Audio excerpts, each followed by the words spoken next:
boys and girls. This is Mrs. Burlingham, and I'm from Adams Elementary School. And for today's math lesson, you will need your math workbook, your student activity book. You're going to need page 527, and we're going to look at one of the word problems on there. We're going to be looking at some strategies for subtraction. So I'm going to pause the video right here, and if you need to go get that math workbook and a pencil, then you need to do so now. So we're going to be looking at problem number 2. And problem number 2 says that Kara had 62 sun stickers. She gave 29 of them away to her sister. How many stickers does Kara have now? So when I look at that problem, I know that Kara started out with 62 stickers. And if she gave 29 of them away, that means that she's going to have fewer stickers than when she began with. So it says that she gave 29 of those stickers away.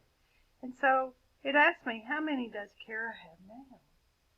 Now, one of the strategies that we've been using all year long has been to subtract in parts. So when I look at this equation here, it says 62 minus, and I know that 29, I can break that number apart into a 20, and then I can have 9 ones. So I'm going to use the 20, the 2 or the 20 that's in the tens place value, minus 62 minus 20, and that leaves me with 42. And then if I take the 42 and I bring it down, and it says 42 minus 2, because I have 2 in the ones place value here, which I'm just trying to simplify it to get myself to a friendly number, and that equals 40. I'll take that 40 down. And I'm going to now subtract, because when I took the 2 away, I put the 9. I said that has 9 has a 7 and 2, and I know that because 7 plus 2 equals 9. So I still have 7 left that I need to take from the 40. So 40 minus 7, and that's going to leave me with 33. That's one strategy that we've been working on all year. That's subtracting in parts. Some of you may have looked at this equation, 62 minus 29, and thought, 29 is very close to 30. So what happens if I said 62 minus 30? What does that equal? So for this equation, the 62 minus 30, I'm going to use tens and ones. I'm going to draw out 6 groups of 10. 10, 20, 30, 40, 50, 60. And then I need 62, so I'm going to put 2 ones. And I'm going to subtract 30 from that. So when I get 62 minus 30, that leaves me with 32.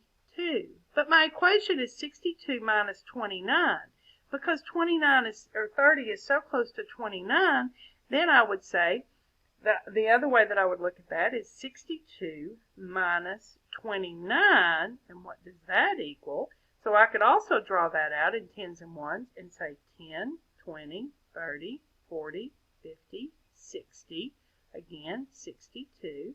I'm going to subtract my 2 groups of 10.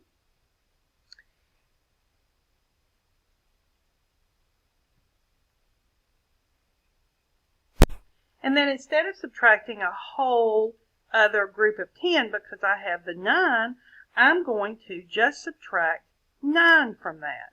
And I'm going to split this group of 10 up into a 9 and a 1. So when I get my answer, that's going to give me 33, which is the same answer that I came up with up here at the top when I did it when I added by place value.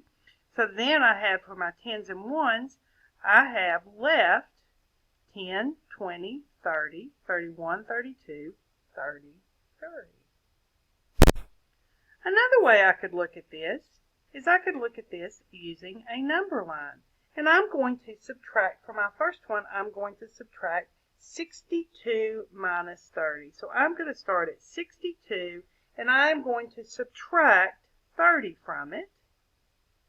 And I know that 62, if I go 10 back, I have 52. If I go 10 more back, I have 42. If I go 10 more back, I'm going to get to 32.